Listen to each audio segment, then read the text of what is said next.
బ్రిటన్లో మరో breaking news చూస్తున్నాం. ఆంధ్రప్రదేశ్ రాష్ట్రంలో పెట్టుబడులే లక్ష్యంగా వారం రోజుల అమెరికా పర్యటన ముగించుకుని మంత్రి లోకేష్ ఏపీకి బయలుదేరారు. ఏపీలో పెట్టుబడులే లక్ష్యంగా అమెరికాలో పలు కంపెనీలతో భేటీ అయ్యి ఒప్పందాలు కుదుర్చుకున్నారు. వారం రోజుల్లో వివిధ సంస్థల ప్రతినిధులు, సీఈఓలు, ప్రెసిడెంట్స్, వైస్ ప్రెసిడెంట్లతో లోకేష్ భేటీ అయ్యారు. అమెరికాలో ప్రముఖ కంపెనీల ప్రతినిధులతో నిర్వహించిన సమావేశంలో పాల్గొన్నారు. పవర్ పాయింట్ ప్రెజెంటేషన్ ద్వారా రాష్ట్రంలో పెట్టుబడులకు గల అవకాశాలను నారా లోకేష్ వివరించారు. రాష్ట్రానికి పెట్టుబడులే లక్ష్యంగా మంత్రి లోకేష్ పర్యటన అమెరికాలో కొనసాగింది.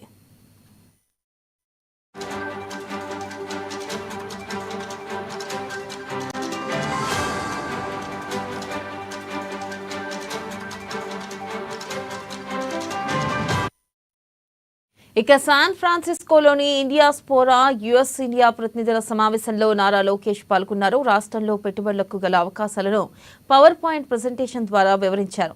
అలాగే గూగుల్ హెడ్ క్వార్టర్స్ ను సందర్శించి సంస్థ సీఈఓ, వైస్ ప్రెసిడెంట్లతో ఆయన సమావేశమయ్యారు.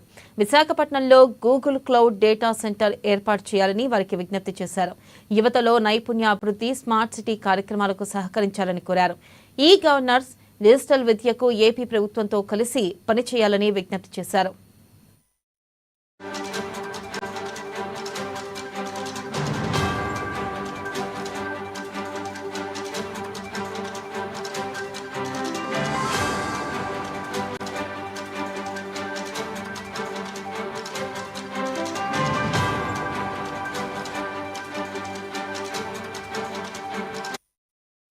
ఆంధ్రప్రదేశ్ రాష్ట్రంలో పెట్టుబడుల లక్ష్యంగా వారం రోజుల అమెరికా పర్యటన ముగించుకుని మంత్రి లోకేష్ ఏపీకి బయలుదేరారు. ఏపీలో పెట్టుబడుల లక్ష్యంగా అమెరికాలో పలు కంపెనీలతో భేటీ అయ్యి ఒప్పందాలను కుదుర్చుకున్నారు. వారం రోజుల్లో వివిధ సంస్థల ప్రతినిధులు, సీఈఓలు, ప్రెసిడెంట్లు, వైస్ ప్రెసిడెంట్లతో లోకేష్ భేటీ అయ్యారు. అమెరికాలో ప్రముఖ కంపెనీల ప్రతినిధులతో నిర్వహించిన సమావేశంలో పాల్గొన్నారు. పవర్ పాయింట్ ప్రెజెంటేషన్ ద్వారా రాష్ట్రంలో పెట్టుబడులకు గల అవకాశాలను నారా లోకేష్ వివరించారు. రాష్ట్రానికి పెట్టుబడులే లక్ష్యంగా మంత్రి లోకేష్ పర్యటన అమెరికాలో కొనసాగుతుంది. ఇక శాన్ ఫ్రాన్సిస్కోలోని ఇండియా స్పోరా యుఎస్ ఇండియా ప్రతినిధుల సమావేశంలో నారా లోకేష్ పాల్గొన్నారు. రాష్ట్రంలో పెట్టుబడులకు గల అవకాశాలను పవర్ పాయింట్ ప్రెజెంటేషన్ ద్వారా వివరించారు.